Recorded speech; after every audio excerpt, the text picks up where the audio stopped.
சிஎஸ்கேல வந்து பார்த்தீங்கன்னா வந்து இந்த வருஷத்தோட வந்து பார்த்தீங்கன்னா வந்து தோனி ரிட்டயர்ட் ஆக போகிறது வந்து பார்த்தீங்கன்னா வந்து 90% வந்து உருவாகிதுன்னே சொல்லலாம். குறிப்பாக சொல்லப்போனால் வந்து தமிழ்நாட்டு பிளேயர் வந்து பார்த்திங்கன்னா வந்து சிஎஸ்கேல இல்லாத வந்து பார்த்திங்கன்னா வந்து நிறைய ரசிகர்களுக்கே வருத்தமாக இருந்துச்சு.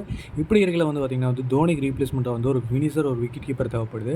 தினேஷ் கார்த்திக் வந்து பார்த்திங்கன்னா வந்து இந்த வருஷத்தோட ஐபிஎல்லேருந்து ரிட்டயர்ட் ஆக போகிறேன்னு சொல்லியிருக்காரு. ஆனால் வந்து இன்னும் கன்ஃபார்மாக எந்த ஒரு நியூஸும் வந்து வெளியாகலை. இப்படி இருக்கல வந்து பார்த்திங்கன்னா வந்து தினேஷ் கார்த்திக் வந்து ரிட்டயர்ட் ஆகாமல் ஏன்னா அவரோட ஃபார்ம் நல்லா இருக்கிறங்காட்டி, ஃபிட்னஸ் இன்னும் நல்லா இருக்கிறங்காட்டி இன்னும் ஒன் மோர் சீசன் ஆடணும்னு நினச்சா வந்து பார்த்திங்கன்னா வந்து அவர் அடுத்த வருஷம் மெகா ஆக்ஷனில் வந்து சிஎஸ்கே எடுக்கிறதா திட்டமிட்டுக்கிறதா சொல்கிறாங்க. அவரோட இன்ஸ்டாகிராம் ஸ்டோரிலையும் கூட பார்த்திங்கன்னா வந்து ஆஸ்மி கொஸ்டின் கூட ருத்ராஜ் வந்து கேட்டதில் வந்து பார்த்திங்கன்னா வந்து நெக்ஸ்ட் ஐபிஎல் கேட்டது வந்து பார்த்திங்கன்னா வந்து அவரும் கூட கீழே கமெண்ட் பண்ணியிருந்தார். வாட் ஆர் மை ரோல் அப்படிங்கிற மாதிரி வந்து ஸ்கிப்பர் அப்படிங்கிற மாதிரி ருத்ராஜ் வந்து பார்த்திங்கன்னா வந்து ருத்ராஜோட கேள்விக்கு வந்து கமெண்ட் பண்ணியிருந்தார். இப்படி இருக்கல வந்து பார்த்திங்கன்னா வந்து ருத்ராஜ் தலைமையில் வந்து பார்த்திங்கன்னா வந்து தினேஷ் கார்த்திக் வந்து அடுத்த வருஷம் வந்து தோனி ஒரு ஃபினிஷர் ரோல் எப்படி இருந்தாரோ அந்த மாதிரி வந்து தினேஷ் கார்த்திக் வந்து நீண்ட நாள் கனவான சென்னை சூப்பர் கிங் ஆடணும் அப்படிங்கிற கனவை வந்து பார்த்திங்கன்னா வந்து சிஎஸ்கேக்காக ஆடுவாரா அப்படிங்கிறத வந்து வெயிட்டின் பண்ணி தான் பார்க்கணும்.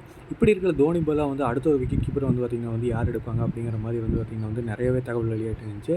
இப்படி இருக்க வந்து சிஎஸ்கேவே வந்து பார்த்திங்கன்னா வந்து Kumar Kushagra right hand batsman from ஜார்க்கண்டுங்கிற மாதிரி வந்து எப்படி தோனி ஒருத்தர் வந்தாரோ அதே மாதிரி வந்து பார்த்திங்கன்னா வந்து அவரை வந்து ஒரு 8 கோடிக்கு எடுத்தாங்க டெல்லி அணியில். ஆனால் அவர் அந்தளவுக்கு சிறப்பாக பர்ஃபார்மன்ஸ் பண்ணல.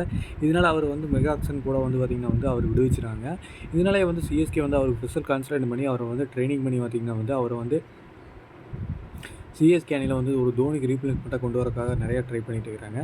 இதை தவிர வந்து என்னென்னு பார்த்திங்கன்னா நியூஸ் வந்து பார்த்திங்கன்னா வந்து துருவ் ஜுவல் உத்தரப்பிரதேச சேர்ந்த ஒரு விக்கெட் கீப்பர், அது இந்திய அணிக்காக டெஸ்ட் டீமில் ரொம்பவே சூப்பராக விளையாண்டுக்கிற வந்து பார்த்திங்கன்னா வந்து அவரை வந்து பார்த்திங்கன்னா வந்து ஒரு தோனிக்கு சக்ஸஸராக வந்து கொண்டு வரக்காக வந்து பார்த்திங்கன்னா வந்து சிஎஸ்கே அணி வந்துட்டு இருக்கிறோமா. இது இல்லாத பட்சத்தில் தான் வந்து பார்த்திங்கன்னா வந்து டெவன் கட்வே மறுக்கா வந்து பார்த்திங்கன்னா வந்து ரீபை பண்ணி அவருக்கு ஒரு விக்கெட் கீப்பிங் ரோல் கொடுத்து வந்து பார்த்திங்கன்னா பண்ணுவாங்க. ஆனால் என்றைக்குமே ஒரு ஃபாரின் விக்கெட் கீப்பர் வந்து பார்த்திங்கன்னா வந்து பிளேயிங் லெவன் அவரோட பேட்டிங் இல்லைன்னா வந்து பிளேயிங் லெவனில் வந்து பார்த்திங்கன்னா வந்து அவரோட ஃபார்ம் வந்து பார்த்திங்கன்னா வந்து இல்லைன்னா அவர் பிளேயிங் லெவனில் இருக்கிற இதனாலே ஒரு இந்தியன் நல்ல விக்கெட் கீப்பர் வந்து சென்னை தேடிட்டு இருக்கிறாங்க. தினேஷ் கார்த்திக் இன்னொரு சீசன் ஆடினா வந்து பார்த்திங்கன்னா வந்து சிஎஸ்கேக்கு மட்டும் இல்லை அவரோட பர்சனல் கோத்துக்கு சிஎஸ்கேக்குமே நம்ம ஒரு நல்ல விஷயமாகவே இருக்குது அப்படிங்கிறது வந்து சொல்கிறாங்க. தினேஷ் கார்த்திக் சென்னையில் வரணுமா அப்படின்னு கீழே கமெண்ட் பண்ணுங்கள்.